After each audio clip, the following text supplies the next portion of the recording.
আল্লাহ রাব্বুল আলামিন বলেন লা ইউমিনু আহাদুকুম হাত্তা আকুনা আহাব্বা ইলাইহি মিন ওয়ালাদিহি ওয়া ওয়ালাদিহি ওয়ান নাসি আজমাইন। যেরকম আমরা বাবাকে যতটুকু ভালোবাসি, মাকে ততটুকু ভালোবাসি, আবার মাকে যতটুকু ভালোবাসি, বাবাকে ততটুকু ভালোবাসি, দাদিকে যতটুকু ভালোবাসি, দাদাকে ততটুকু ভালোবাসি না, এবং কি দাদাকে যতটুকু ভালোবাসি, দাদিকে ততটুকু ভালোবাসি না। আল্লাহ রাব্বুল আলামিন বলেন তার চেয়ে অধিক বেশি আল্লাহ রাসূলকে ভালোবাসতে হবে। আল্লাহ রাসূলকে ভালোবাসতে হবে। আমরা কই যে নবীকে ভালোবাসি, মুখে এখানে কই নবীকে ভালোবাসি, কিন্তু নবীর সুন্নাত আমার আপনার জিন্দেগির মধ্যে নাই। আল্লাহ রাসূল কইছে যে মান আহাব্বা সুন্নতি ফাকাদ আহাব্বানি ওয়া মান আহাব্বানি কানা মাই ফিল জান্নাহ। যে ব্যক্তি আমার সুন্নতকে মহব্বত করলো, সুন্নতকে আঁকড়ে ধরলো, সে যেন আমাকেই ভালোবাসলো, আর যে ব্যক্তি আমাকে ভালোবাসবে সে ব্যক্তি আমার সঙ্গে জান্নাতে থাকবে। সুবহানাল্লাহ। আল্লাহ রাসূলের সুন্নত কি? মিসওয়াক করা সুন্নত, নিরাকুল ব্যবহার করা সুন্নত, খানা খাইতেছেন ডান দিকে খেলেন তাও সুন্নত, নতুন জামা পরিধান করবেন ডান হাত আগে দিলেন এটাও সুন্নত। কিন্তু নবীদের ইতিহাসে দেখা যায়, কিন্তু আমরা মুখে খালি কই যে নবীর ভালোবাসি, কিন্তু অন্তরে নবীর আসলে ভালোবাসি না। মুসা আলাইহিস সালামের জামানাতে মুসা আলাইহিস সালাম প্রত্যেকটা নবীর শানে নজর কিতাব মানে নাজিল হয়েছে, কিতাব নাজিল হয়েছে। দাউদ আলাইহিস সালামের উপরে কিতাব নাজিল হয়েছে, মুসা আলাইহিস সালামের উপরে কিতাব নাজিল হয়েছে, তাওরাত কিতাব, তাওরাত, জবুর, ইনজিল। আর আল্লাহ নবীর উপরে কি নাজিল হয়েছে? পবিত্র কোরআন শরীফ। এক একটা 63 বছর জিন্দেগির মধ্যে আল্লাহ রাসূলের কাছে এক একটা হাদিস, এক একটা আয়াত এরকম করে আস্তে আস্তে আস্তে আস্তে অবতীর্ণ হয়ে গেল। এই আল্লাহ রাসূল কি করলেন? কোরআনে কারীম যখন অবতীর্ণ হলেন, দ্বীনের দাওয়াত দেওয়ার জন্য যখন তাইফের জমিনে যায়, তাইফবাসীরা কইতো, আবু জাহেল কইছিল, চোখে চোখে আল্লাহ রাসূলের কালাম শুনতো। শোনার পর জানা দিনের মধ্যে একটা আসর পয়দা হয়। তখন কি করলো? কইলো যে না, মুহাম্মদের কাছে আসা যাবে না, যাবো না, যাবে না, যাবো না। তাহলে কিন্তু মুহাম্মদ যে যন্ত্রটা করে, কালাম যেটা করে, এটা তো মানুষকে কি করে ডাকার দিকে কালামটা যখন বলে ওনার পরে ওরা বলে কি আল্লাহ রাব্বুল আলামিন কইছে যে ইয়া আইয়ুহাল্লাযীনা আমানু ইযা যুকিরাল্লাহু ওয়াজিলাত কুলুবুহুম ওয়া ইযা তুলিয়াত আলাইহিম যাদাতুহুম ঈমানা ওয়া আলা রাব্বিহিম ইয়াতাওয়াক্কালুন। মুমিনের সামনে যখন আল্লাহর কালামটা দাওয়াত করা হয়, তাদের ঈমানটা, অন্তরটা জিলজিলা শুরু হয়ে যায়। ওয়া আলা রাব্বিহিম ইয়াতাওয়াক্কালুন। ওয়াজিলাত কুলুবুহুম, কলব যেটা মুমিনের মধ্যে কলব আছে, কলবটা জিলজিলা শুরু হয়। ওয়াজিলাত কুলুবুহুম ওয়া ইযা তুলিয়াত আলাইহিম যাদাতুহুম ঈমানা, এবং কি তাদের সামনে যখন কালাম তেলাওয়াত করা হয়, তাদের ঈমান আরো বেড়ে যায়। সুবহানাল্লাহ। আর আয়াতের মধ্যে বলে ওয়া আলা রাব্বিহিম ইয়াতাওয়াক্কালুন। প্রত্যেকটা মুমিনে কার উপরে ভরসা করে? একমাত্র আল্লাহর উপরে ইত্তেবা করে, বিশ্বাস করে, আল্লাহর উপরে তাওয়াক্কুল করে। ওয়া আলা রাব্বিহিম ইয়াতাওয়াক্কালুন, আল্লাহর উপরেই সব কিছু করে। হায়াতের মালিক, মউতের মালিক, ইজ্জতের মালিক, জিল্লাতের মালিক, সমস্ত কিছু করে নেওয়াটা আল্লাহ। দুনিয়ার মাধ্যমে মুসা আলাইহিস সালামের জামানার মধ্যে যুগে যুগে যত নবী আছে, যত ওলি আছে, তাদের পিছনে দুইটা মানুষের অবদান আছে। কয়জন মানুষের? দুইজন মানুষের অবদান আছে। দুইজন লোকেরা, এক নম্বর হলো কি বাবা, দ্বিতীয় হলো কি মা। এই দুইটা মানুষের অবদান ছাড়া দুনিয়ার মাধ্যমে কেউ আল্লাহ আল্লাহ হইতে পারে না, দুনিয়ার মাধ্যমে কেউ হক্কানি আলিম হতে পারে না। তার জন্য হযরত বাইজিদ রাহমাতুল্লাহি আলাইহি কি ছিলেন? ওলিয়া ছিলেন, মাই দোয়া করেছিলেন। মুসা আলাইহিস সালামের জামানার মধ্যে মুসা আলাইহিস সালাম আল্লাহর কাছে কইছিল যে আল্লাহ তাআলা, আমি মুসা নবীর সাথে কে জান্নাতে যাবে? মুসা আলাইহিস সালামকে আল্লাহ তাবারক ওয়া তাআলা বলেছিলেন যে হে মুসা, তোমার সাথে একজন কসাই জান্নাতে যাবে। সুবহানাল্লাহ, সুবহানাল্লাহ। তখন আল্লাহ মুসা আলাইহিস সালাম কয়, তুমি কি ঠাট্টা করো, আমার সাথে কসাই যাবে? তখন আল্লাহ তাবারক ওয়া তাআলা বললেন যে হে মুসা, এই কসাই সে কসাই না। এখান থেকে চলে যাওয়ার পর বাজারে দেখবা যে একজন মানুষ গোশত বিক্রি করতেছে, তার কাছে যাবে। মানুষটা গেলেন, মুসা আলাইহিস সালাম, আল্লাহ নবী মুসা গেলেন, যাওয়ার পরে দেখলেন যে মানুষটা সারাদিন গোশত বেচলেন। এটা কি কম দিলেন? আমরা দুনিয়ার মাধ্যমে কিন্তু দাড়িপাল্লা মাপ দিলে দেখেন মেয়েরা কম দেয় না, কিন্তু ওই মানুষটা এরকম করে দিলেন, কম দিলেন না বেশি দিলেন, একভাবে সমানভাবে দিলেন। দেওয়ার পরে সমস্ত কিছু বেচাকেনি করার পরে কিছু মাংস বাঁচলেন। বাঁচার পরে ওই মাংস নিয়ে বাড়িতে যাবে। তখন আল্লাহ নবী মুসা আলাইহিস সালাম কইল যে হে যুবক, আমি তোমার কাছে একটু তোমার মেহমান হতে চাই, তুমি আমাকে নেবে? তখন নিয়ে গেলেন। নিয়ে যাওয়ার পরে বাড়িতে যাওয়ার পরে ওই মাংসটুকু বোনা করলেন। বোনা করিয়ে কি করলেন? মাকে নিয়ে বেকের আগে ওই মেহমানকে বহাইয়া, আল্লাহ নবী যে মুসা ওটা তো জানে না, ওনে বহাইয়া থুয়া মায়ের কাছে গেলেন। মায়ের কাছে যাওয়ার পরে মাকে এই বোনা ছিঁড়ে দেয়, মাংস ছিঁড়ে মুখে দিয়ে দেয়, খা। আর আল্লাহর কাছে দোয়া করে ওই মায়ে, যা আল্লাহ তাআলা, আমি মা হয়ে দোয়া করি আমার সন্তানকে জামানাত নবী মুসা আলাইহিস সালামের সাথে জান্নাতে দিয়ে। সুবহানাল্লাহ, সুবহানাল্লাহ।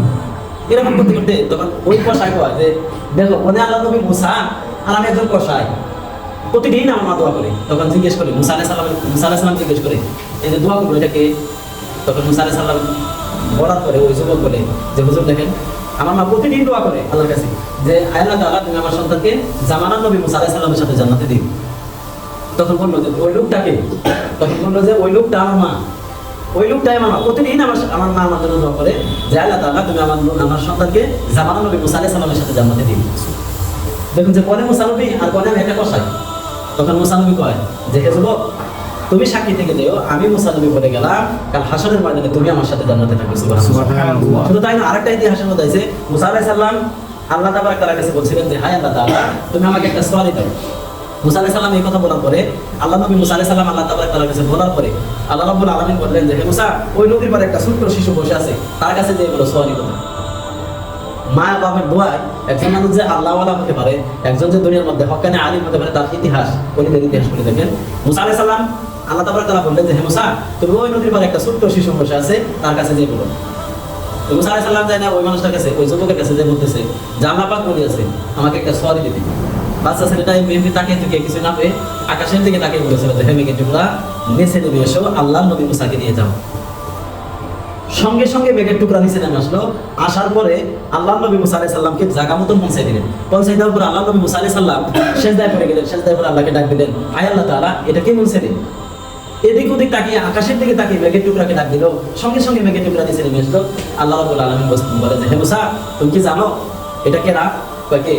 এটা হলো এই ছেলেটার জন্য তার মা দোয়া করেছে। সুবহানাল্লাহ, সুবহানাল্লাহ। এই ছেলের জন্য তার মায়ের দোয়া করেছে, এই মায়ের দোয়া করেছে। তখন আল্লাহ নবী মুসা আলাইহিস সালাম আবার আল্লাহর কাছে প্রশ্ন করে যে আল্লাহ তাআলা এই সন্তানের জন্য যে তার মা যে দোয়া করেছে কেমন করে দোয়া করেছে আমি চিন্তা করছি। মুসা আলাইহিস সালাম বললেন, বলার পর আল্লাহ তাবারক তাআলা বললেন হে মুসা একদিন তার মা ঘুমাইতে গেল। ঘুমাইতে যাওয়ার পরে দরজা একটা হাদিসের পাকে বলছে যে দরজা, আর একটা হাদিসের মধ্যে আছে যে পাট মানে একটা করে এক পাট দুই পাট থাকে না, দরজা পাট খোলা ছিলেন। মুসা আলাইহিস সালাম ওই যুবকের মা বললেন যে বাবা খুব ঠান্ডা বাতাস, তুমি কি করে একটা দরজা বন্ধ করে দাও, দরজা বন্ধ করে দাও। গেলেন, যাওয়ার পরে দেখে যে মা ঘুমিয়ে গেছে সারা রাত সন্তান ওখানে দাঁড়িয়ে গেছে।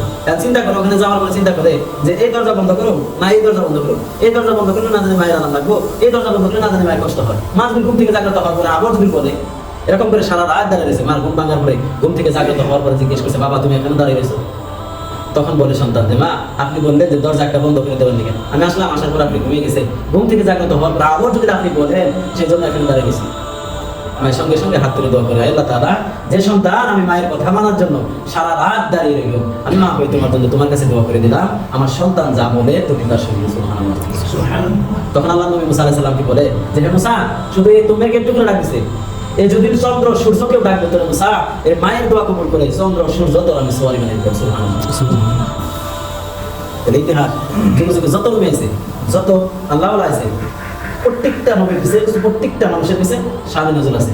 দুইজন মানুষের অবদান আছে, এক নম্বর কারা বাবা, দ্বিতীয় নম্বর মা। এই দুইজনের অবদান ছাড়া দুনিয়াতে আল্লাহওয়ালা বুজুর্গ দুনিয়ার মধ্যে সম্মানিত ব্যক্তি হতেই পারে না। আল্লাহ তাবারক তাআলা বলে আকাদা রাব্বুকা আল্লা তা'বুদু ইল্লা ইয়্যা ওয়া বিল ওয়ালিদাইনি ইহসানা। আল্লাহর পরে যারা ইহসান তারা হলো পিতামাতা। আল্লাহর ইবাদতের পরে ওয়া বিল ওয়ালিদাইনি ইহসানা, মা বাবার খেদমত করো। আর আল্লাহ তাবারক তাআলা আবার পবিত্র কালামের মধ্যে বলে ইম্মা ইয়াবলুগান্নাকা ইনদাকাল কিবারা আহাদুহুমা আও কিলাহুমা ফালা তাকুল লাহুমা উফফিন ওয়া লা তানহারহুমা। মা বাবা দুইজন, মা এবং বাবা, মা কিন্তু বৃদ্ধ অবস্থায় পাও, বাবা কিন্তু বৃদ্ধ অবস্থায় পাও, ওয়াকুল লাহুমা কাওলান কারীমা, ওই মা বাবার সাথে নরম ভাষায় কথা বলবে। ইম্মা ইয়াবলুগান্নাকা ইনদাকাল কিবারা আহাদুহুমা আও কিলাহুমা ফালা তাকুল লাহুমা উফ। একটা হাদিসের মধ্যে আছে ফালা তাকুল লাহুমা উফ। মা বাবার সামনে মা বাবা যদি তোমার কথা হই না একটা উফ বা আহ না, বা তুমিও যদি মা বাবার কথা হই না আহ বা উফ ব্যবহার করো। ফালা তাকুল লাহুমা উফিন ওয়া লা তানহারহুমা ওয়া কুল লাহুমা কাওলান কারীমা। তোমরা কি করো? মা বাবার সাথে নরম ভাষায় কথা বলো, যে ভাষায় মা বাবা বুঝে। ওয়াকফিদ লাহুমা জানা হাজ্জুল মিনার রাহমা ওয়া কুল রাব্বিরহামহুমা কামা রাব্বায়ানি সগীরা। আমরা নামাজের মধ্যে দোয়া মুনাজাতের পর করি না রাব্বিরহামহুমা কামা রাব্বায়ানি সগীরা। এটার তরজমা হলো কি যে ওই দুই ব্যক্তি আমাকে দুনিয়াতে আনছে, লালন পালন করছে, রাব্বিরহামহুমা কামা রাব্বায়ানি সগীরা। আল্লাহ তাআলা ওই দুইজন আমাকে কত কষ্ট করে লালন পালন করছে ছোটবেলায়। আল্লাহ তাআলা ওই দুইজনকে তোমার কাছে আমানত করে দিলাম। আমার বাবা মা ছোটবেলায় আমাকে যেভাবে লালন পালন করছে, তুমি তোমার রহমতের বলে আমার বাবা মাকে ওইভাবে লালন পালন করে। সুবহানাল্লাহ। সেই জন্য বলি একটা অনুরোধ, বিকল্প রাস্তায় আর কিছু নেই, একটা অনুরোধ কি দুনিয়ার মাধ্যমে আল্লাহ বাসকান্দের হুজুর রহমতুল্লাহকে আলার জীবনের মধ্যে করেছি। দেখছি আমি বাসকান্দের হুজুরের সবাই জানো কি জানি যে বাসকান্দের হুজুরের গাড়ি তেল ছাড়া গাড়ি চলছে। শুনুন নাই তেল ছাড়া গাড়ি চলছে, টাইমও শর্ট, দেরি করে আইছি। ধরুন তেল ছাড়া গাড়ি চলছে, এটুকু শুনুন। হুজুরের প্রোগ্রাম হলো হোসাই জালালিয়াতে প্রোগ্রাম। ড্রাইভার নিয়ে গেছে নওগাঁ একটা ডিস্ট্রিক্ট আছে, ওই নওগাঁয় যায় গেলাম, গাড়িটা বন্ধ হয়ে গেল। তখন ড্রাইভারে জিজ্ঞেস করছে, কন্ট্রাক্টারে জিজ্ঞেস করছে যে গাড়ি তেল পড়ে গেছে গা? আল্লাহ বলে জিজ্ঞেস করছে গাড়ি তেল পড়ে গেছে গা? না তো তেল গাড়ি নষ্ট হয়েছে না, তেল পড়ে গেছে, তেল ঢোকানো হবে। টালার পকেট থেকে কি জানি বাইকের নেন কি লিখলেন আল্লাহ জানে, আল্লাহু আকবার লেখার পরে ড্রাইভারে বলল যে ড্রাইভার এক কাম করো, এই ট্যাঙ্কির এই কাগজটা, সাদা একটা কাগজ ট্যাঙ্কির ভিতরে দিলেন, দেওয়ার পরে বললেন যে এই ট্যাঙ্কির ভিতরে এটা দিয়ে বন্ধ করে দাও। তো ওই মানুষটা নিয়ে গেলেন, নিয়ে যাওয়ার পরে ট্যাঙ্কির ভিতরে দিয়ে ট্যাঙ্কি বন্ধ করে দিলেন, বন্ধ করে দেওয়ার পরে বললেন চেষ্টা দাও, গাড়ি স্টার্ট দিলেন। দ্বিতীয় দিন গেলেন, তৃতীয় দিন গেলেন, চতুর্থ দিন, তৃতীয় দিনের পরে দিকে রিটার্ন হলেন, চতুর্থ দিন কি করলেন, কাছাড় জেলায় খেলেন। আল্লামা শেখ সাদি রহমতুল্লাহি আলাইহি বলেছেন, মূর্খ শিক্ষিত হয় না হাজারো শিক্ষায়, ভালো শরীর হয় না খারাপ হয়, একটা ভালো শরীর বানাবেন।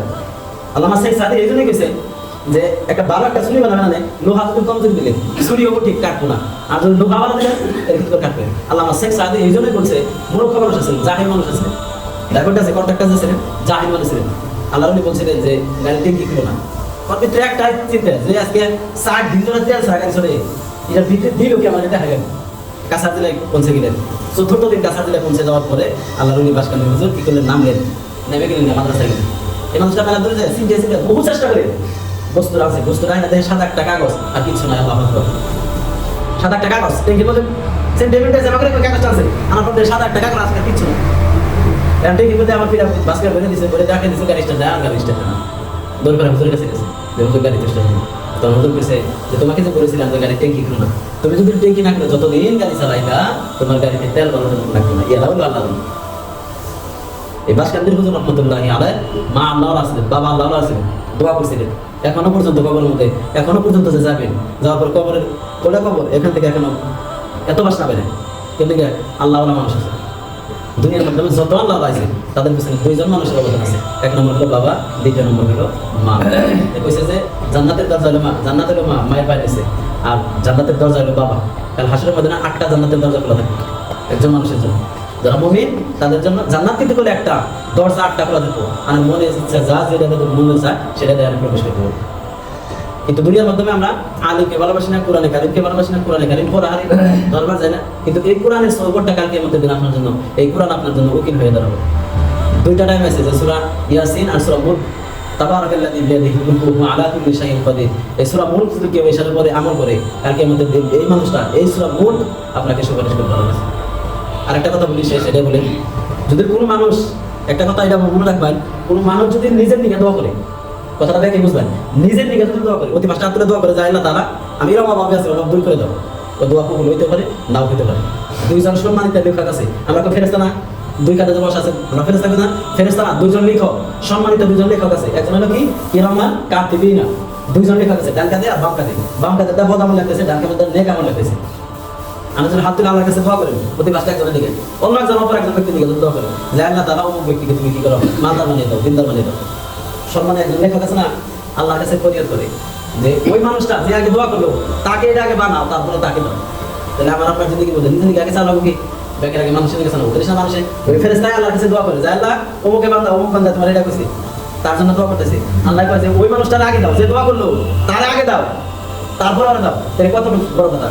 তাহলে আমরা তার তুলে ব্যাকের আগে নিজের দিকে দোয়া করি, ব্যাংক ব্যালেন্স আছে, ঘর আমার একটা আছে, আরেকটা দাও, আল্লাহ তাআলা গাড়ি একটা কিনছে, আরেকটা কিনতে নিয়ে দাও, কই না? এজন্য হাদিসে পাকের মধ্যে আছে যে নিজের দিকে যদি দোয়া করে ওই দোয়া কবুল হতেও পারে, না হতে পারে। কিন্তু যদি অপর একটা মানুষের দিকে হাত তুলে যদি দোয়া করে, যতদিন ওলি আল্লাহ আছে, যুবক এই আছে, তাকে দোয়া করে তারপর নিজের দিকে আছে। যতদিন কথা বললাম আল্লাহ তাআলা শোনা ও বলা থেকে বেশি বেশি আমল করার জন্য তৌফিক দান করুন। ওয়া আখিরু দাওয়ানা আলহামদুলিল্লাহি রাব্বিল আলামিন। আসসালামু আলাইকুম ওয়া রাহমাতুল্লাহি ওয়া বারাকাতুহু।